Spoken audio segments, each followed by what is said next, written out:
What are your thoughts with regards to what has taken place recently in India, though? In the past year odd, there have been multiple incidents which have taken place with Indian companies when it comes to diethylene glycol and ethylene glycol contamination in cough syrups.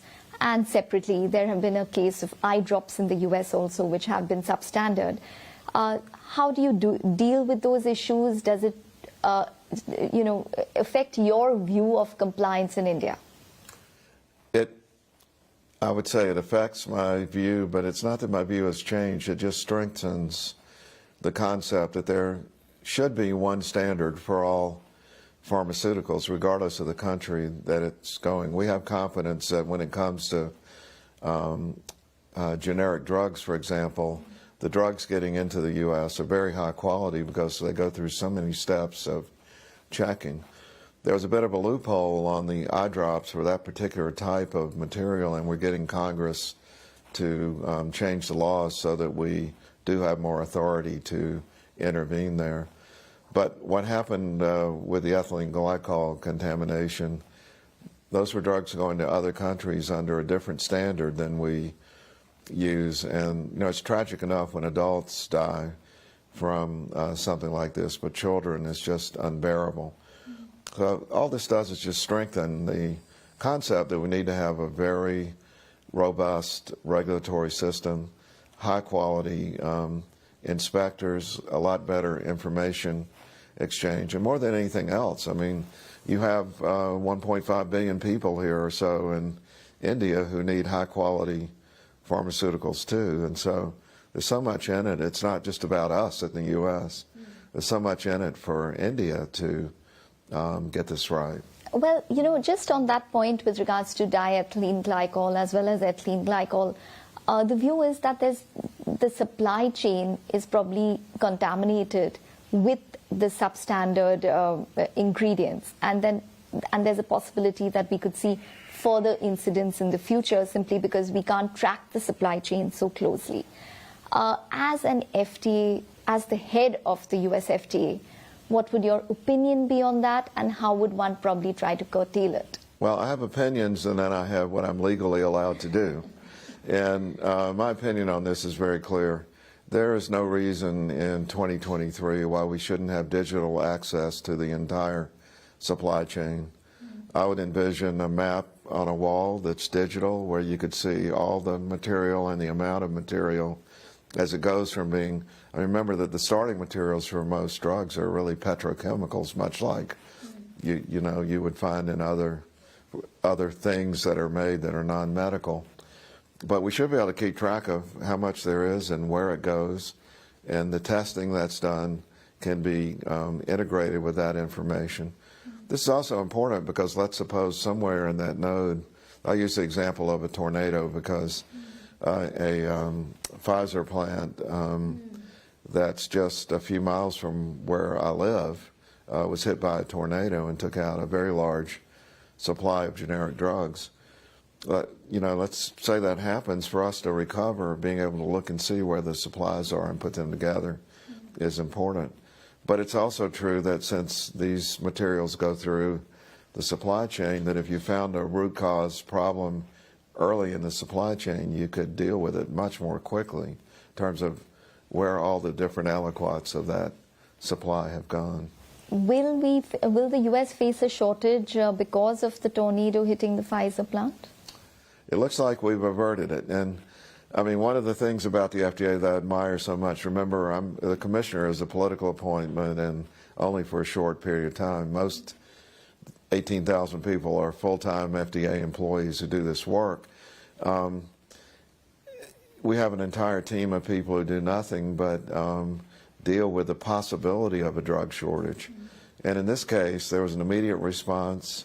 The company did a great job, and our people pitched in to make sure that we could recover as quickly as possible. If there's a shortage of one drug, there may be another that's just as good, or someone else may make it. All that involves our people at FDA and the industry working together. So we can handle this thing. And in fact, we're doing it about 200 times a year now in the U.S. And then about 30 to 40 times per year a real shortage occurs. And I'm hoping that we can bring this to zero, taking into account all the things we've talked about today and fixing them. So you've met a lot of people from industry in the past in your trip to India. When it comes to compliance, do you think that there's been a formidable change which has taken place? Because one of the key issues used to be data integrity, data falsification, which a lot of Indian companies were hit by, say, maybe a couple of years ago. Is that resolved and behind us? I'd put it like this. A lot of the companies we've worked with for a long time have come up to a standard which is every bit as good as anywhere else in the world. And so we're seeing a lot of very high quality activity in the industry here in India.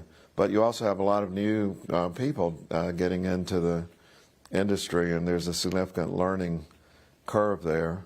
And there's a real need, with your vast resources that you now have for education, there's a real need for training a large number of people who really start out with an understanding of all these disciplines that have to come together: chemistry, biology, human studies, medicine. It's a complicated set of issues where you need the whole team to be at the table in order for it to function. It's kind of like, I don't know, CNBC. You've got to have producers and anchors and the people rolling the film. They've all got to work together as a team, and that's what we need. So particularly for compliance, and I take your point, particularly for compliance, a lot has to do with the top-down culture, from what emits from the management on the top and what goes down into the plant. Has that changed in India? Because a lot of the compliance issues we used to face was also related to the culture of the Indian people. Well, I'm almost 72. I feel like I've seen every situation, and I don't think there's anything unique about India. In other words, these problems exist everywhere, and I would react a little bit to top-down. I certainly believe that the leaders have to exude quality in their thinking and an absolute commitment to integrity. But there's also a very important bottom-up component of this. If the people who are in the workplace have a deep ethic of integrity and honesty, even if it hurts, that's also very important. So I don't think this is something that's unique to India, but there's a lot to work on here to get that balance right. And, simply put, it's something that happens in every business I've been involved in healthcare. I'm a doctor, and we've been through this in healthcare. What happens if someone makes a mistake? Do you cover it up, or do you talk about it and then fix the problem so that it doesn't occur again? And in a company, if there's a manufacturing problem, sometimes that puts severe strain on the finances of the company.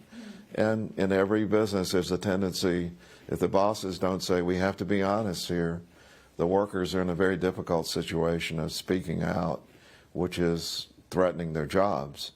And so, again, not unique to India, but it's definitely an issue here, and I think it has gotten better. We've met with your leaders, not just your government officials, but your industry leaders while we've been here.